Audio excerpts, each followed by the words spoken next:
আসসালামু আলাইকুম, আশা করি সবাই ভালো আছেন। আমি আজকে দেখাবো পটলের ছোলা ভর্তা। তো ছোলা ভর্তা করতে গেলে আমাকে ছোলাগুলো সিদ্ধ করতে হবে।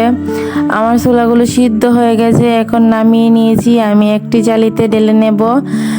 ঢেলে নিয়েছি। ঢেলে নেওয়ার পরে ছোলাগুলো ঠান্ডা হয়ে গেলে শিলপাটার মধ্যে বেটে নেব।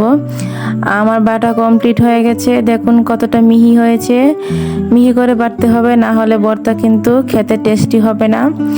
এখন আমি পরিমাণ মতো পেঁয়াজ, পরিমাণ মতো হলুদ, পরিমাণ মতো মরিচ, হালকা একটু লবণ, হালকা একটু জিরা দিয়ে দেব।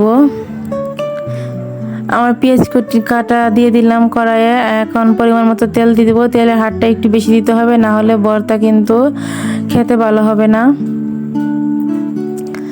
এখন আমি দিয়ে দিব দুটো শুকনো মরিচ।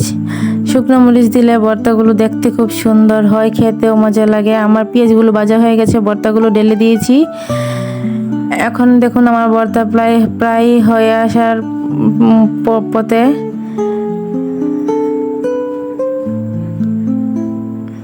আমার ভর্তাগুলো হয়ে গেছে, আমি চুলা থেকে নামিয়ে নেব।